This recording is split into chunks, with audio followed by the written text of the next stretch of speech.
Here's the thing about the truth. It's simple. It's not loud. You don't need to back it up with any text. It's simple.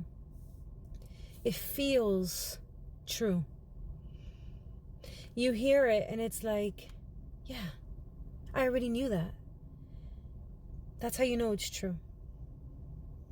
So put aside all the mind, all the logic, all of the back and forth on what it is that you're contemplating.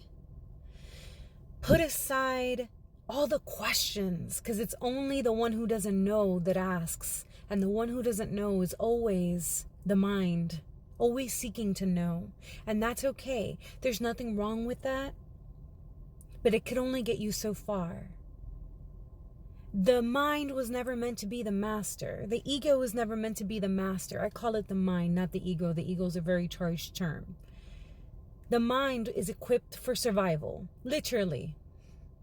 Not for happiness, not for contentment, not for fulfillment, not for harmony, for survival. Now the heart, which we've been so disconnected from our heart as a culture. Everything is about hustling and doing and action oriented, very masculine, very mind, very logical. Even in all of the religions, God is a man. Very disconnected from the heart, from beingness, from the feminine. Now the heart is simple. What would love do, you ask? What would true, perfect, unconditional love do? How would it act? How would it move? How would it carry itself?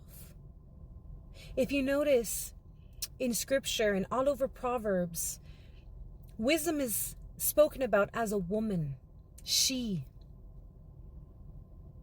Even in plant medicine, ayahuasca, mother ayahuasca, which is wisdom, right, is spoken about as a woman.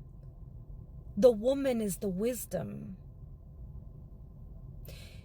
Yet we're so disconnected from the wisdom of the heart, from the simplicity of the heart, of heart-centered living, of conscious being, of love, true unconditional love, that we've become so dominated by our mind, and the mind has become the master instead of the heart being the master and the mind being its servant. It's the other way around.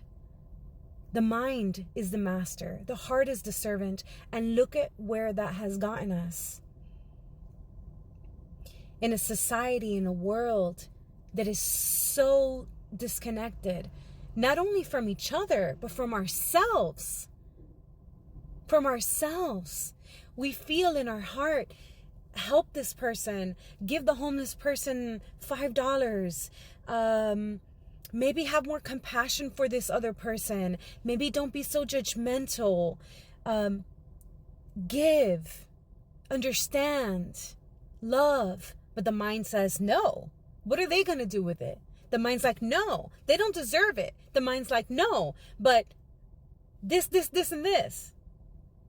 And we serve the mind. Turn that around. Turn that around, and your life will change. Move with your heart. Listen to your heart. The heart will always guide you. The heart is where the wisdom is.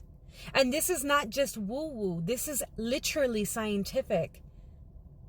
The heart has a much higher magnetic frequency than the mind.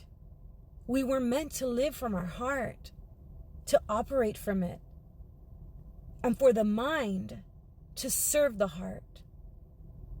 So forget everything that's complicated about dogma and religion and what's right and wrong. Did Jesus drink wine? Forget about the nonsense.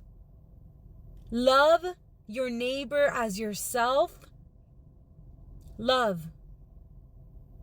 Love. That's the message. And love is in the heart. Wisdom is in the heart. Move from there. So whatever it is you're contemplating, whatever it is you're thinking, whatever it is you feel indecisive about, ask yourself, what would the wisdom of the heart do? What would the highest love do? Not the mind, egoic attachment love, not the needy codependent love. The wise love, the perfect love. That's the question. Go from there, and everything else will come.